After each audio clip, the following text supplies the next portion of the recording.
breaking news, Sinlaku biglang lumakas, naging severe tropical storm na. Papasok na ba ito sa ating Philippine Area of Responsibility bilang isang super typhoon Kaloy? Magandang araw Pilipinas, ito ang PNN Panahon News Network, ang inyong daily weather authorities sa bansa.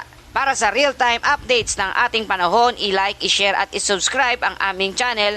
Salamat sa inyong suporta.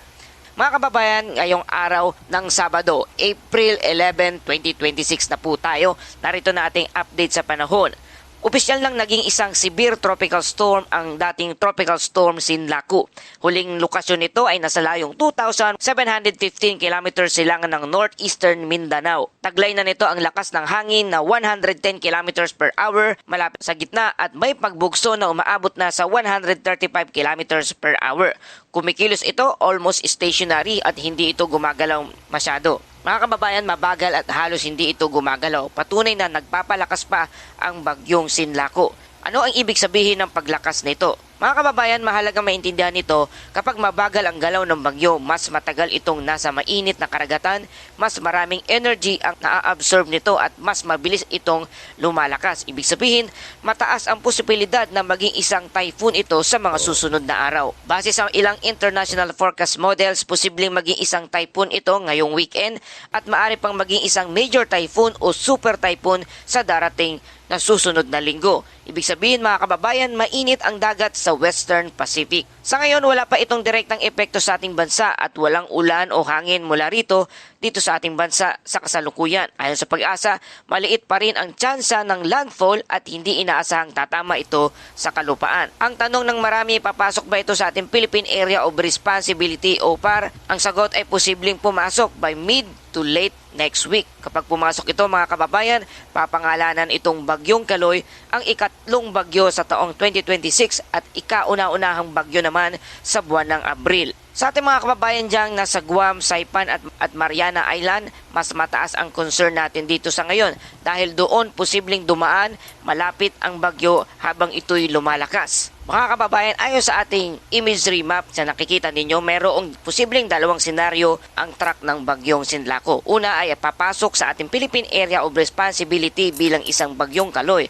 At ang ikalawang senaryo naman ay posibleng lilihis pa hilaga o magre-recurve. Sa kasalukuyang mas lumalakas ang recurvature possibility ng bagyong Sinlaku. Habang malayo pa naman ang bagyong Sinlaku, matinding init ang nararamdaman ngayon dito sa ating bansa na mayroong maximum temperature na umaabot sa 35 degrees Celsius at ang minimum temperature naman ay umaabot sa 24.9 degrees Celsius. At ang humidity ay nasa 40 to 84%. Kaya ang resulta, mainit at malinsangan sa maraming lugar. At ako naman tayo sa ating panahon dito sa ating bansa, ridge of high pressure area pa rin ang nakakaapekto sa eastern northern Luzon.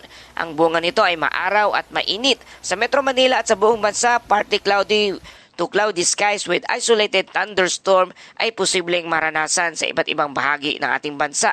Ang laki ng hangin at karagatan sa lugar ng eastern at northern Luzon, may katamtamang hangin mula southeast sa southwest na may alon na 0.6 hanggang 1.8 metro ang taas. Sa lugar naman ng western Luzon at Visayas, katamtamang hangin mula northwest to northeast na may slight to moderate seas. At sa rest of the country, ang hangin ay katamtaman from northeast to northwest at generally safe for all small vessels. Sa ating mga kababayan, ito ang mahalaga nating bantayan. Hindi ang lokasyon ng bagyong Sinlaku, kundi ang bilis ng paglakas nito. Sa halos hindi paggalaw, mas tumataas ang typhoon risk. Dahil sa bagal ng paggalaw nito, mataas ang rapid intensification o pagtaas ng hangin na mula 55 kilometers sa loob lamang ng 24 oras. Kaya posibleng mangyari talaga ang paglakas ng bagyo bilang isang super typhoon. Kaya patuloy tayong nagpapaalala sa ating safety reminders, stay hydrated dahil sa init, mag-ingat sa afternoon thunderstorm at patuloy mag-monitor sa mga advisories. Huwag maging kampante sa changing track ng forecast. Para sa buod nating balita, ang bagyong Sinlaku ay lumakas na umabot na sa ngayon na 110 km per hour. Halos stationary pa rin at posibleng maging isang typhoon sa susunod na araw. Walang direktang epekto dito sa ating bansa at mainit pa rin ang nararanasan sa buong bansa. Mga kababayan, kapag ang bagyo ay hindi gumagalaw, iyan ang panahon na dapat mas tutukan dahil minsan sa katahimikan nagsisimula ang pinakamabilis napaglakas nito. At ako naman tayo sa ating Bible verse of the day mula sa Isaiah chapter 41 verse 10, huwag kang matakot sapagkat ako'y sumasayo. Mga kababayan, sa gitna ng pabago-bago ng panahon, manatiling tayong payapa at matatag sapagkat nangako ang ating Panginoong Hesus na huwag tayong matakot sapagkat lagi niya tayong sasamahan. Ano man ang bagyo, ano man ang sitwasyon, ano man ang panahon, nariyan ang Diyos na handang umalalay, umantabay at magbibigay ng kalakasan at kapayapaan sa lahat ng ating takot. Panginoon, tulungan niyo kami na patuloy na magtiwala at manalig sa iyong kapangyarihan. Ingatan niyo kami sa bawat araw at alisin niyo ang lahat ng takot na nagdudulot sa amin sa mundong ito.